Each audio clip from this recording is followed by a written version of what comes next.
الحمد لله رب العالمين،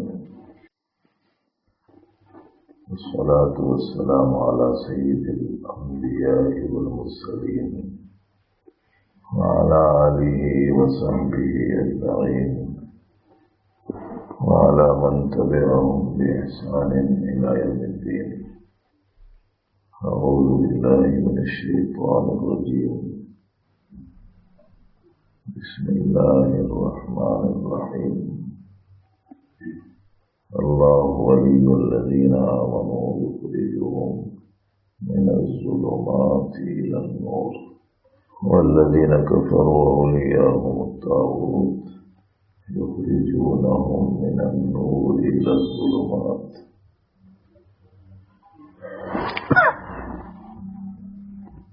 وقال الله عز وجل: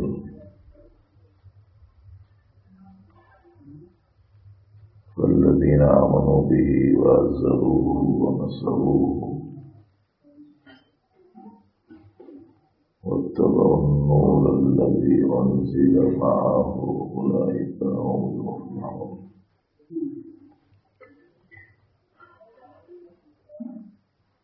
دوستو،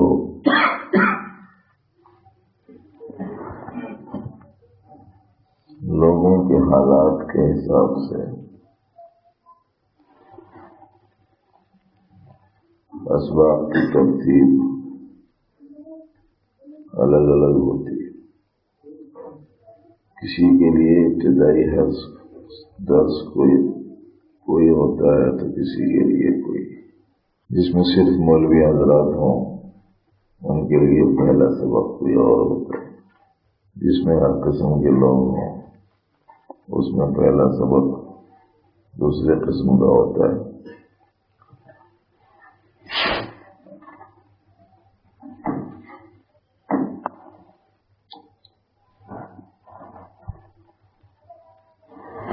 ایسا اعلیٰ بازاروں میں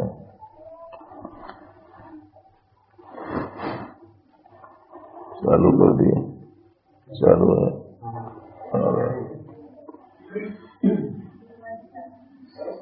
اس قسم کا اعلیٰ ڈاکٹر لوگ ناک کان حلق والے استعمال کرتے ہیں، مگر یہاں دل کے مرض دیکھنے کا کام ہے. ایسا کوئی اعلیٰ مل کے نکال لیے تو اور اچھا تھا. بیماریاں دو قسم کی ہیں نا، ایک جسمانی دوسرے روحانی. جیسے جسمانی بیماریاں بہت ہیں ایسے ہی روحانی بیماریاں بھی بہت ہیں، اور جیسے جسمانی بیماریوں میں بہت سی بیماریاں مہلک ہیں ایسے ہی روحانی بیماریوں میں بھی بہت سی بیماریاں مہلک ہیں. جسمانی بیماری آدمی کی دنیا کو برباد کرتی ہے اور روحانی بیماری آدمی کی آخرت کو برباد کرتی ہے.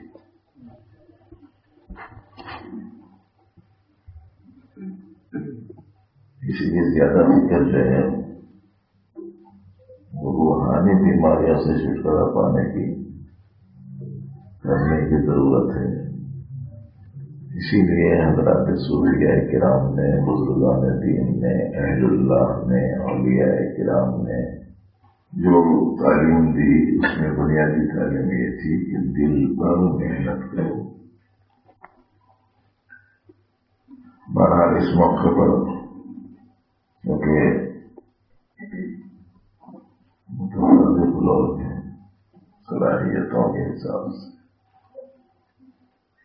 اس لیے ایک پہلی بار یہ ذہن میں رکھیں کہ ایک ہے اللہ اور دوسرے ہیں غیر اللہ. ایک اللہ ہے، دوسرا ہے ما سوى اللہ. یہ الفاظ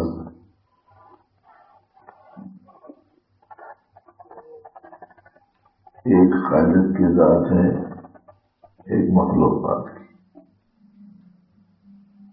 خالق یہ اللہ ہے اور مخلوقات غیر اللہ. اور یہ غیر اللہ کو ما سوى اللہ بھی بولتے ہیں. جو بھی اللہ کے علاوہ ہے، یہ دو چیزیں ذہن میں رکھو۔ ہم جب لا الہ الا اللہ کہتے ہیں تو نہیں ہے کوئی معبود سوائے اللہ کے، یہ ترجمہ کرتے ہیں اس کا، مگر یہ کوئی کو سمجھتے نہیں ہے کہ بیچ میں جو کوئی ہے یہ کیا ہے، نہیں ہے کوئی معبود۔ یہ کوئی معبود سے کون مراد ہے؟ غیر اللہ مراد ہے، جو بھی اللہ کا غیر ہے وہ معبود نہیں۔ اب کون اللہ کا غیر ہے؟ عرش اللہ ہے کہ غیر اللہ ہے؟ غیر اللہ ہے۔ آسمان غیر اللہ ہے۔ لوح و قلم، کرسی، کون سی کرسی؟ وسع کرسی السماوات والارض میں جس کرسی کا ذکر ہے وہ کرسی، یہ کرسی تو غیر اللہ ہے، وہ کرسی بھی غیر اللہ ہے۔ جبرائیل، میکائیل، اسرائیل، اسرافیل کیا ہیں؟ چاند، سورج، ستارے، سیارے غیر اللہ ہے۔ چار پہاڑ، دریا، سمندر، انسان، حیوان، جماد، سب کیا ہے؟ سب غیر اللہ ہے نا۔ چھوٹا انسان، بڑا انسان، پیدا چننا، سب غیر اللہ ہے نا۔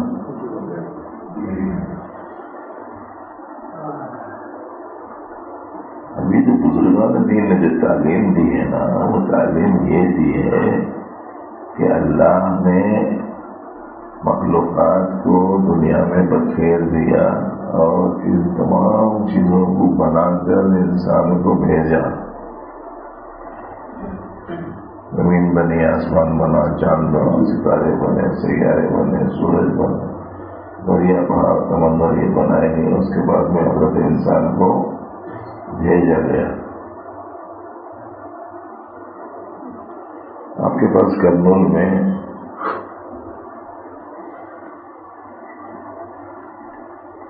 شامیانہ، اسٹیج، کرسیاں وغیرہ وغیرہ پہلے سجائے جاتے ہیں یا پہلے نوشہ آتے ہیں؟ پہلے سب سجایا جاتا ہے، پھر کون آتا ہے؟ نوشاہ آتا ہے۔ یہ جو کچھ سجایا گیا سب کس کے لیے ہے؟ نوشاہ کے لیے۔ نوشاہ ان چیزوں کے واسطے تو نہیں ہے۔ ایسے ہی اللہ نے زمین، آسمان، چاند، ستارے، سیارے، دریا، پہاڑ، سمندر سب کچھ بنائے، پھر حضرت انسان نوشاہ کائنات کو بھیجا۔ یہ کائنات کا نوشاہ ہے۔ یہ سب کچھ کس کے لیے ہے؟ انسان کے لیے ہے۔ اب وہ انسان کس قدر بدقسمت انسان ہے کہ جس کے لیے یہ کائنات بنائی گئی وہ کائنات کے لیے ہو گیا۔ اس قدر بدقسمتی کی بات ہے۔ پہلے ایک چیز طے ہوئی تو پھر جو بولے وہ سننے کو تیار ہوتے۔ تزکیات، تصفیات، تخلیات، تحلیات، تجلیات سب ہوتا پھر اس کے بعد ہے نا۔ ظاہر کی تعمیر، باطن کی تعمیر سب ہوتی، احکام ظاہرہ، احکام باطنہ سب کی تکمیل ہوتی، معرفت الہیہ، مراتب قرب سب کے سب حاصل ہو سکتے۔ پہلے ایک چیز طے کرنا ضروری ہے کہ میرا مقصود کیا ہے، میرا مطلوب کیا ہے، میرے دل میں کس کو جگہ ملنی چاہیے، کس کو نہیں، میرے پیش نظر کیا چیز ہے، کیا چیز ہونا چاہیے، میرے زبان پر ذکر کس کا ہے، کس کا ہونا چاہیے، میں کس کی بات سننے کو بے چین ہوں، کس کی بات سننے کو مجھے بے چین نہیں رہنا چاہیے۔ سمجھ میں آ رہی نا کوئی بات؟ اردو سمجھ میں آ رہی نا؟ کرنولی بھائیوں کو ذرا یہاں کے بھائی باتوں میں بہت زیادہ سادگی سے بے تکلف بات کر لینے کے عادی ہوتے ہیں، اور وہ اچھا ہے، ان کے ماحول میں بہت اچھا ہے. میں نے دیکھا بنگلور وغیرہ میں بہت بڑے علماء ہیں، جب تقریر کرنے کے واسطے کھڑے ہوتے ہیں یا بیٹھتے ہیں تو اتنی شاندار اردو بولتے ہیں کہ عجیب لوگ بھی رشک کرنے لگتے ہیں. لیکن جب وہ لوگ آپس میں بات چیت کرتے ہیں تو ایسا معلوم ہوتا جیسے کچھ پڑھے لکھے ہے ہی نہیں. کوئی بنگلور والا یہاں پڑھ کے آیا ہوا ہے تو وہ ہماری بات کی تصدیق کرے گا کہ ایسا مزاج ہوتا ہے وہاں. بالکل ایسے یہاں کے احباب کے آپس کی جو گفتگو ہوتی ہے نا بہت اچھی معلوم ہوتی ہے جب وہ لوگ آپس سے بات چیت کرتے ہیں. مطلب چونکہ ہم لوگوں کو ذرا عادت خراب ہوگی اس وجہ سے ذرا جملے بولتے ہوئے کبھی کبھی ایسے جملے بھی زبان سے نکل جاتے ہیں کہ ہو سکتا ہے کسی ساتھی کو نہ سمجھ میں آئے، اسی لیے پوچھ لیتا ہوں. معزز دوستو،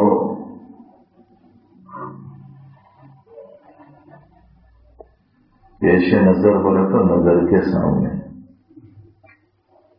اپنا مقصود کیا ہے، اپنا مطلوب کیا ہے، کس چیز کو ہم چاہ رہے ہیں. جس چیز کو ہم چاہ رہے ہیں اس کو بولتے ہیں مقصود، جس چیز کی ہم تلاش میں ہیں اس کو کہتے ہیں مطلوب، جس چیز کو ہم دیکھتے ہیں اس کو کہتے ہیں مشہود.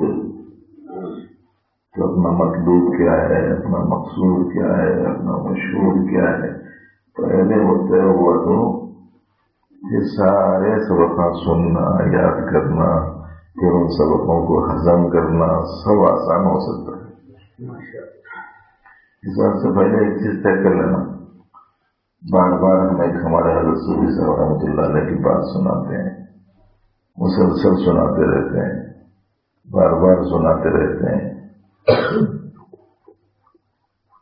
کہ بادشاہ نے جنگل میں بے شمار چیزوں کے ڈھیر لگا دیے اور پبلک میں اعلان کر دیا آج ہم فیاضی دکھائیں گے، سخاوت کے دریا بہا دیں گے. اور سارے لوگ جمع ہو جائے تو پورے لوگ جمع ہو گئے. پھر اس نے اعلان کر دیا کہ جو جس چیز پر ہاتھ لگا دے گا وہ چیز اس کی. اب لوگوں کے مزاج کے حساب سے لوگ بھاگے، ہر ایک کا مزاج الگ ہوتا ہے. نوجوان بچے موبائلوں، ٹیلی ویژن، انٹرنیٹ پہ بھاگے ہے نا. بڑا شادی شدہ جو لوگ ہو گئے، کوئی ذمہ داریاں آ گئی، وہ لوگ کمائیوں کے لیے دکانوں پہ، کاروبار پہ بھاگ رہے. عورتیں کپڑوں زیورات پر بھاگ رہی، اور لیڈر ٹائپ کے لوگ ہم کرسیوں پر بھاگ رہے ہیں. ہر ایک کا مزاج الگ الگ ہوتا ہے نا. آپ لوگ بڑے اچھے لوگ معلوم ہوتے ہیں، ان چیزوں میں سے کسی چیز کی طرف بھاگ کے نہیں آئے، بلکہ ایک بہت بڑی چیز کے واسطے، بہت بڑی چیز کے واسطے لوگوں کو جمع کیا. بادشاہ نے اعلان کر دیا، اب لوگ اپنے اپنے شوق کے حساب سے بھاگے. کوئی برتنوں پر، کوئی کپڑوں پر، کوئی زیور پر، کوئی غلے پر، کوئی کسی چیز پر، کوئی کسی چیز پر پہنچ کے ہاتھ لگا دیا کہ یہ میرا، یہ میرا، یہ میرا. یہ خادمہ بازو کھڑی ہوئی، خادمہ نوکرانی باندھی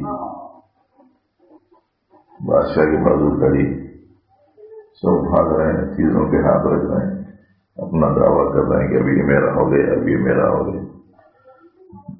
تماشا دیکھ رہی. صبح تو بھی جا کے کسی چیز پہ ہاتھ رکھ دے، تیرا ہو جاتا. انہیں ہاتھ اٹھا کے بادشاہ کے کندھے کے اوپر رکھ دی. بادشاہ اعلان، ہمارے حضرت جو لفظ بولتے تھے وہ یہ بولتے تھے کہ بادشاہ نے یہ اعلان کیا، یہ مختلف قسم کے ڈھیر کپے لگے ہوئے ہیں، جو جس کپے پر ہاتھ رکھے گا وہ کپا اس کا. تو اس خادمہ نے بادشاہ کے کندھے پہ ہاتھ رکھ کے کہا یہ کپا میرا. پھر ارشاد فرماتے تھے کہ یہ کس قدر خوش قسمت خاتون، کتنی عقل مند اور سمجھدار خادمہ تھی وہ، کہ اسے معلوم تھا کہ بادشاہ مل گیا تو پورا ملک مل گیا ہے نا.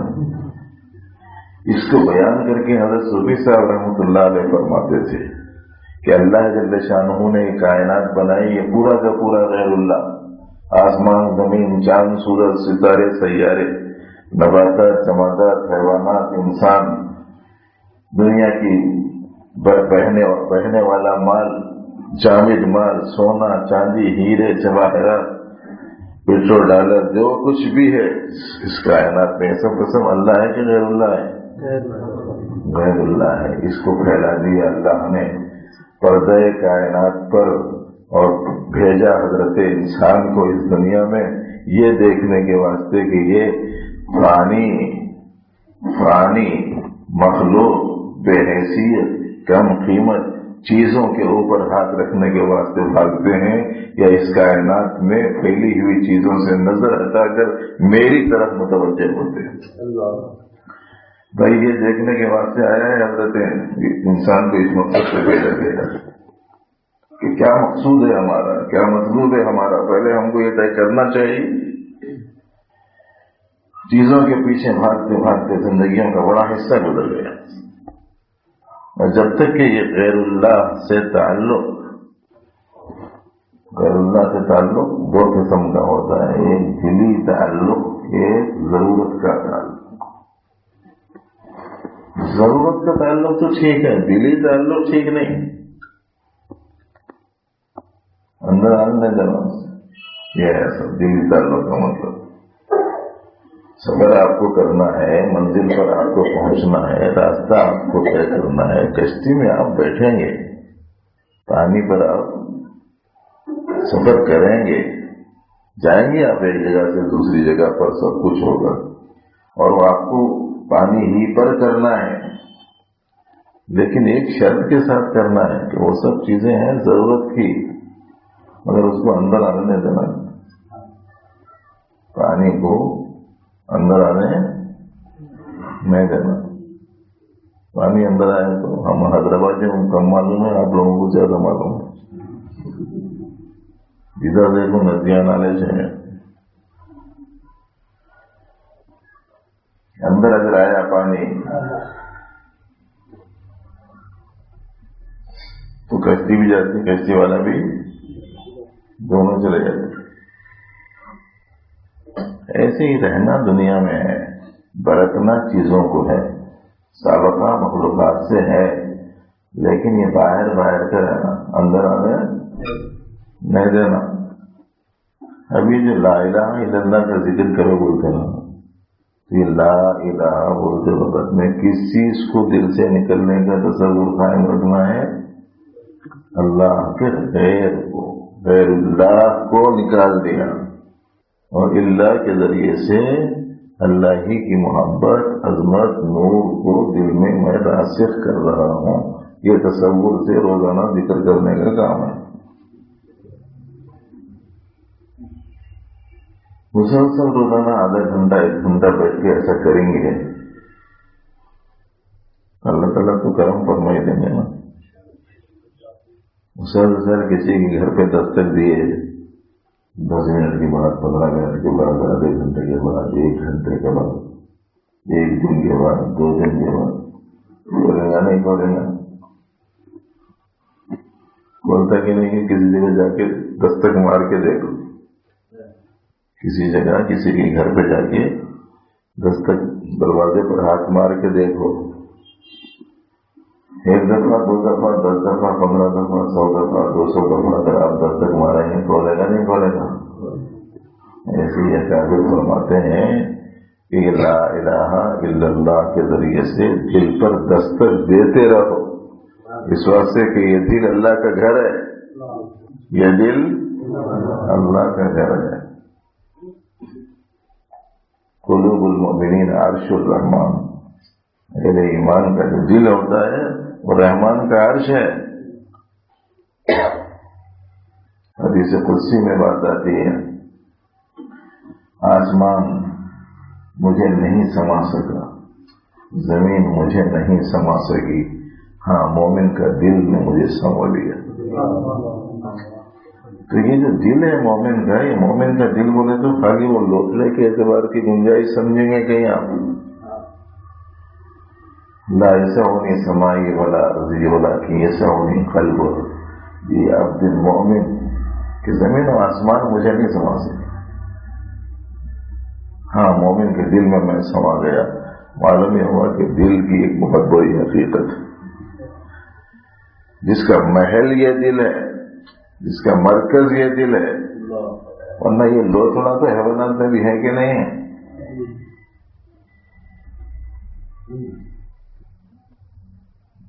ورنہ جو مخصوص قسم کا لوتھڑا ہے جو خون کی پمپنگ کرتا ہے وہ تو حیوانات میں بھی ہے نا.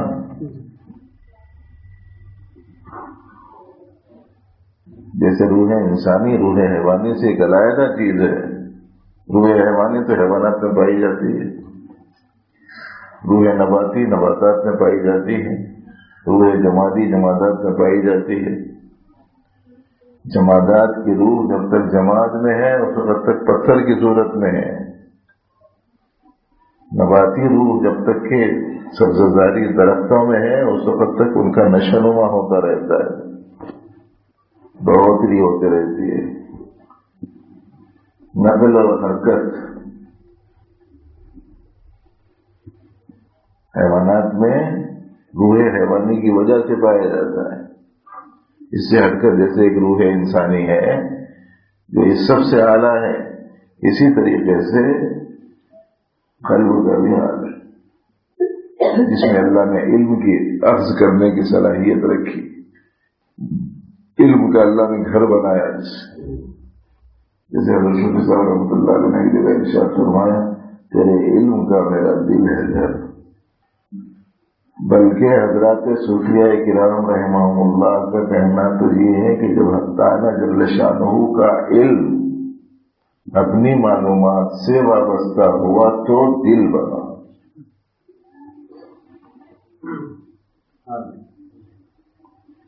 اور جب حق تعالی کا نور اپنی معلومات سے وابستہ ہوا تو روح بنی. تو محل علم قلب ہے، اور وہ قلب یہ قلب گویا اس قلب کا مرکز ہے، سمجھ مقام ہے. وہ بہت لطیف ہے، بہت وسیع. آسمان زمین اسے نہیں سما سکی، مومن کا دل سما لیتا ہے.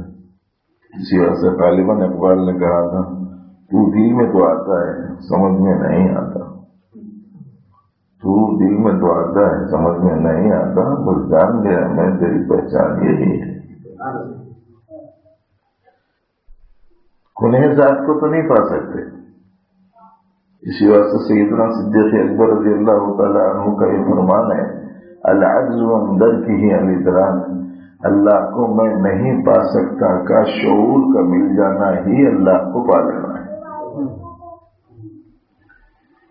ذات اور کنہ ذات کی تک رسائی نہیں ہو سکتی. اسی کو مقام احدیت کہتے ہیں، اسی کا نام حدیت ہے، اسی کو غیب الغیب کہتے ہیں، اس کو منقطع الاشارات کہتے ہیں. کچھ پرانے لوگ ابھی ہیں اس لیے سنا دے رہا ہوں، جو نئے ساتھیاں ہیں ان کو یاد نہ رہے، کوئی پریشانی کی بات نہیں ہے. جس کا سمجھ میں آ رہا اس کا کر لیا تو بس.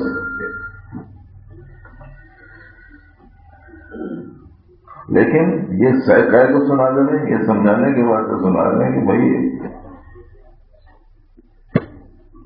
اسی روز و شب میں الجھ کر نہ رہ جا کہ تیرے زمان و مکان اور بھی کب تک رہیں گے ایک ہی سے بڑھتے رہنا نا، ہمیشہ بڑھتے رہنا. کسی زمانے میں 1000 روپے کی آمدنی تھی، مطمئن ہو کے بیٹھے ہوئے اب تک جی 5000 روپے ہو گئے، مطمئن نہیں بیٹھے. ہونا ہونا ہو 10,000 ہو گئے، نہیں ابھی ہونا ہے تو 20,000 ہو گئے، ابھی ہونا ہے بہت. حل من مزید کا جلوہ معلوم ہے؟ حل من مزید کس کا جملہ ہے؟ حل من مزید قرآن شریف میں آیا ہے. اللہ تعالیٰ ارشاد فرماتے ہیں یوم نقول لجہنم حل امتلأت وتقول حل من مزید. جہنمیوں وہ جہنم میں اللہ ڈالتے رہیں گے، کفار کو، مشرکین کو، معاندین کو، مخالفین کو، منافقین کو، منکرین حق کو اللہ جہنم میں ڈالتے رہیں گے، بے حساب ڈالیں گے، اور پھر پوچھیں گے حلیم دلاتی، کیا لبریز ہو گئی، گنجائش ختم ہو گئی؟ یہ پوچھیں گے اللہ تعالیٰ، اور وہ کہے گی حل میں مزید، حل میں مزید، اور کچھ اور کچھ اور کچھ، یہی بولتی رہے گی۔ اسی بات سے بعض ہمارے لوگوں نے کہا ہے کہ یہ جو ہمارے اندرون کی خواہش یا یہ جو پیٹ ہے نا، اس کی خصوصیت یہ ہے کہ کتنا بھی ملتے رہو، اور کچھ اور کچھ اور کچھ، اور یہ اور کچھ کا وظیفہ کب تک ہے؟ کہتے ہیں الہاکم التکاثر حتی زرتم المقابر، بڑھوتری کی خواہش تم کو غافل بنائے رکھے گی یہاں تک کہ تم قبروں میں جاتے رہو گے۔ ہر چیز کے بارے میں یہی پیدا ہو گیا، غائب ہوا یہ، اور کچھ چاہیے کیا بول کے پوچھ رہے ہیں، تو ہاں ہونا چاہنا بول کے جو بول رہے ہیں کہیں کے واسطے بول رہے ہیں، جس کو دنیا سے تعلق نہیں ہے انہیں اور بھی کچھ چاہیے بول کے بولتا۔ معلوم یہ ہوا کہ غیر اللہ کی محبت بسی ہوئی ہے دل میں۔ اس واسطے پہلا جو سبق ہے وہ لا الہ الا اللہ کے ذیل میں یوں سمجھ لیجیے کہ یہی ہے، ایک ہے اللہ اور ایک ہے غیر اللہ۔ لا الہ الا اللہ کے ذکر میں کیا کہتے ہیں؟ لا معبود الا اللہ، لا مقصود الا اللہ، لا موجود الا اللہ۔ یہ تین الفاظ عام طور پر اصطلاح کے لیے بولے جاتے ہیں۔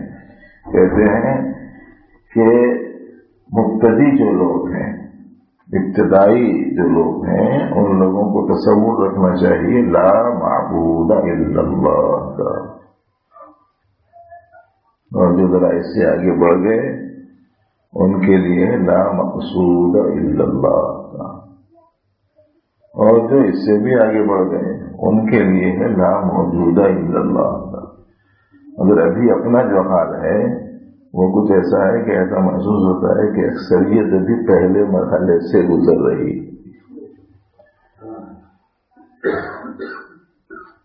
عاجزی انکساری دنیا کے لیے اختیار کی جا رہی، عبادت غایت تذلل کا نام ہے،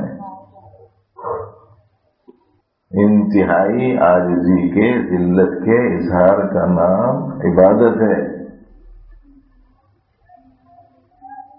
ہمارا تعلق اس کے ساتھ میں ایسا ہے، ایسا دکھا، کیا کرو بولے وہ کر رہے ہیں، کیا کرا لے بولے وہ کرا لے، کون معبود بنا ہوا ہے؟ حدیث میں آتا ہے 23 عبد الدینار و 23 عبد الدرہم، برباد ہو جائے دینار کا بندہ، برباد ہو جائے درہم کا بندہ۔ اپنا سلسلہ قادریہ ہے۔ حضرت سیدنا عبد القادر جیلانی رحمت اللہ علیہ کا کہنا یہ ہے کہ جس چیز کے ساتھ تمہارا والہانہ تعلق ہو جائے اور جس چیز کا سودا تمہارے دل و دماغ پر سوار ہو جائے اور جس چیز کے ساتھ تمہاری لو تعلق لگا ہوا ہے، رات دن جس کی فکروں میں تم گزارتے رہتے ہو، وہی تمہارا معبود ہے اور تم اس کے بندے ہو۔ پڑھ لینا کبھی حضرت سیدنا عبد القادر جیلانی رحمۃ اللہ علیہ کی زندگی، 40-50 سال پہلے وہ سیدنا عبد القادر جیلانی رحمۃ اللہ علیہ کے خطبات میں پڑھا کرتا تھا۔ خطبات پڑھتے پڑھتے حضرت تشریف لائے تو میں نے کہا حضرت خطبات پڑھ رہا ہوں آج کل، اس بات سے ابھی تقریباً سب بند کر دینا چاہ رہا ہوں، اس وجہ سے کہ اس میں جو لکھا ہوا ہے وہ کچھ اور ہے، ہمارا جو حال ہے وہ کچھ اور ہے۔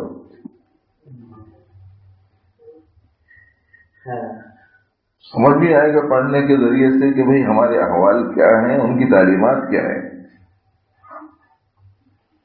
پھر حضرت رحمۃ اللہ علیہ نے ارشاد فرمایا کہ نہیں، پڑھتے بھی رہو اور یہ سلسلہ بھی جاری رکھو۔ وہ سننے سنانے کا سلسلہ جاری رکھے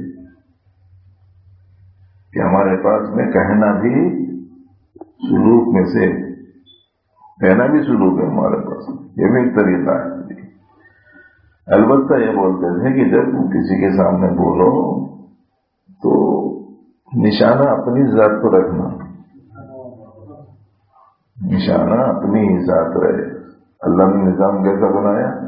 اللہ نے نظام ایسا بنایا کہ جو کچھ میں کہہ رہا ہوں پہلے مجھے سنائی دیتا ہے، پھر آپ کو فائدہ ایسے لگو۔ کیوں؟ اس واسطے کہ کانوں تک آواز پہنچنا۔ اب سب سے زیادہ قریب کان کس کے ہیں؟ سنانے والے کیسے ہیں نا؟ اللہ کا نظام کچھ ایسا ہی۔ اس کو سمجھانے کے واسطے بولتے ہیں وہ بچوں کو بال دیوار پہ مارو بولتے ہیں۔ تو بچے کا نشانہ، بچے کا مقصود دیوار نہیں ہوتی، بچے کا جو مطلوب ہے وہ ہے بال کو کیچ کرنا۔ مارتا دیوار پہ ہے مگر کیچ کرنے پہ اس کی نظر رہتی ہے۔ بالکل ایسے ہی سنانا پبلک کے سامنے ہے مگر نظر اپنے اوپر ہی رہتی ہے۔ اور ہمارے حضرت مسیح محمد رحمۃ اللہ علیہ نے تو فرمایا تھا کہ اگر کوئی یہ سمجھے کہ میں کسی کو سمجھا دوں گا تو اسے تقریر کرنے کا حق نہیں۔ مقصود ہمارا کون ہے ذرا دیکھو، کیا مقصود ہے ہمارا آخر؟ کون کون سی چیزیں بچ گئی؟ ہمارے حضرت شاہ مولانا کمال الرحمن صاحب دامت برکاتہم فرماتے ہیں دل میں یہ ہے، یہ ہے، یہ ہے، یہ ہے۔ چیزوں کی محبتیں، جائیداد کی محبتیں، مال کی محبت، کاروبار کی محبت، مخلوقات کی محبت سے کرنا۔ تو فرماتے تھے یہ دل ہے، دیول ہے، کیا ہے آخر یہ دل؟ کیا گزارش ہے؟ ہمارے حضرت مسیح الامت رحمۃ اللہ علیہ فرماتے تھے اللہ نے ہاتھ دو بنائے، پاؤں دو بنائے، آنکھیں دو بنائی، کان دو بنائے، مگر دل ایک بنایا۔ تم کو معلوم ہے کہ ایک کا ایک بنایا؟ وہ فرماتے تھے، پوچھتے تھے، اور پھر ارشاد فرماتے تھے کہ یہ دل ایک اس واسطے ہے کہ ایک ہی کے واسطے ہے، اور اسی ایک کے واسطے ہے جو یکتا ہے۔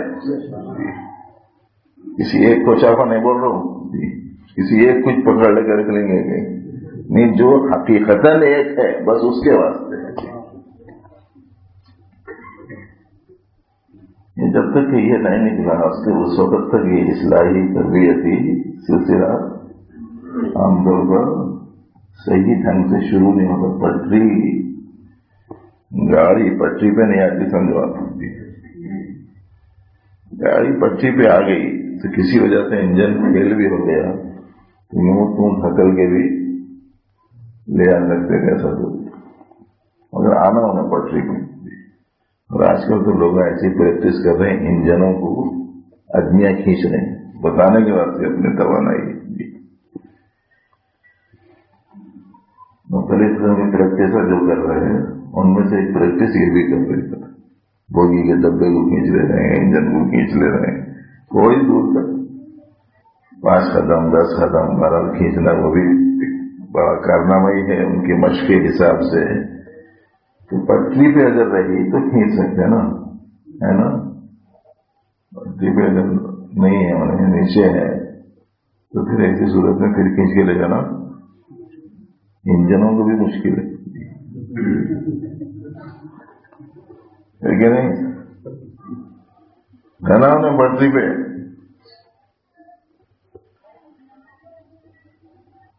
جب تک کہ یہ غیر اللہ کی محبت دل سے نہ نکلے اور غیر اللہ جب تک کہ مقصود و مطلوب ہونے کی جو حیثیت ہے وہ ختم نہ ہو، اس وقت تک بھائیو یہ اسلام اور تربیت والا جو مسئلہ ہے بہت ٹیڑھا مسئلہ ہے۔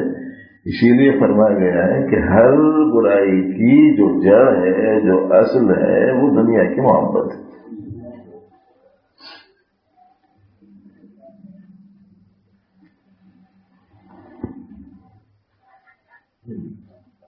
آپ کے علاقے کے قریب قدری ہے، جہاں حضرت شیخ میر اولیاء رحمۃ اللہ علیہ آرام فرمائے. جی گرجم کنڈ آئے تھے تو مقام کا نام. تو وہ ان کے پاس میں میسور کے بادشاہ کا بیٹا آیا شہزادہ. حضرت بیعت کر لیجیے. بیعت کر لیجیے. انہوں نے اس کے حالات دیکھ کے فرمایا کہ نہیں میں بیعت نہیں کروں گا. چلا گیا. ان کے بھائی صاحب کو علم ہو شہزادہ آیا تھا بیعت ہونے کے بعد پھر بیعت نہیں کرے واپس کر دیے اس کو.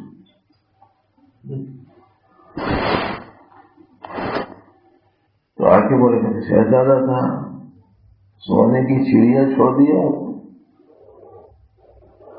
شہزادہ بیعت ہوتا تو وہ تو سونے کی چڑیا تھی, آپ نے اسے چھوڑ دیا. تو انہوں نے ایسا فرمایا کہ اپنے کام میں اپنے کو لگے رہنا ہے, ایسی سونے کی چڑیا ہے آتی جاتی رہے. یہ کون کر سکتا ہے بھائی؟ غیر اللہ جس کا مطلوب ہو وہ کر سکتا, غیر اللہ جس کا مقصود ہو وہ کر سکتا. اہل اللہ نے جو زندگیاں گزاری وہ تو یہی گزاری نا کہ نیمروز کی بادشاہت کی پیشکش ہوئی تو بزرگ نے فرمایا جب سے مجھے نیم شب کی بادشاہت ملی ہے اب نیمروز کی بادشاہت کی کوئی طلب باقی نہیں. تو سب سے پہلے بزرگوں نے تو اللہ کے غیر کی محبت کو دل سے نکالنے کی محنت کی. ضرورت علیحدہ چیز, ضرورت کے حد تک وہ ضرورت بہت مختصر ہے اپنی. ہم لوگ ضرورت میں چاہت میں فرق نہیں کر رہے. چاہت الگ چیز ہے, ضرورت یا ایک ہی چیز ہے, الگ ہے نا. ضرورت روٹی چٹنی سے بھی پوری ہو جاتی ہے, چاہت مرغ بریانی ہے نا. فرق سمجھ میں آنے کے وقت سے بول رہا ہوں. مرغ بریانی چاہت ہے سمجھ لیجیے, سمجھ میں آنے کے لیے. روٹی چٹنی ضرورت. جہاں تک بھوک کا تعلق ہے, اگر آپ نے بھوک کے وقت میں جم کے روٹی چٹنی کھا لی اس کے بعد میں کوئی بریانی لا کے دیا, کیا بولتے ہیں اپلائی کیا دھونے والے نہیں دیا, بالکل طبیعت نہیں چاہ رہی. کیا مطلب؟ بھوک مٹ گئی, ضرورت کی تکمیل ہو گئی.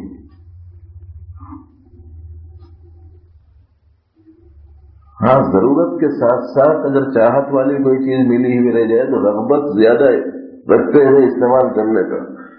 مگر اتنا فرق سمجھ لیجیے کہ رغبت چاہت علیحدہ چیز ہے, ضرورت علیحدہ چیز ہے. ضرورت بہت مختصر, اس کے حد تک رہنا تعلق, اور اس سے آگے بھی بڑھ سکتے ہیں بشرطے کہ اللہ کی مرضی میں حائل نہیں ہونا. آپ مرغی بریانی بھی کھا سکتے ہیں روز, منع نہیں ہے اسلام میں. آپ 20-25 روپے کو 10 والا کپڑا بھی پہن سکتے ہیں, 20,500 کو 10 والا کا کپڑا پہن سکتے ہیں, مگر کیسا؟ اللہ کی مرضی میں رکاوٹ نہیں بننا. آپ جھوپڑی میں رہیں جب بھی ضرورت پوری ہو جاتی ہے, لیکن عالیشان بنگلے میں آپ رہیں شوق سے رہیں بشرطے کہ اللہ کی مرضی میں رکاوٹ نہیں رہے. ایسا نہیں ہے کہ صاحب ان سے رشوت لے لی, ان سے رشوت لے لی, ان سے سود لیا, ان کے پیسے بھی ڈبا دیے, ان کا حق مار دیا, ان کا میراث کا حصہ لے لیا, اس کے بعد میں گھر بنایا, گھر بنا کے اوپر تختی لکھ دی حاضہ میں فضل ربی. غلط ہے نا؟ ہاں حلال پاکیزہ چیز ہے, شوق سے بناؤ, اللہ کی مرضی میں رکاوٹ نہیں ہے اس میں. کون کا ہے 6 بجے مغرب ہو جائے. تو بھائی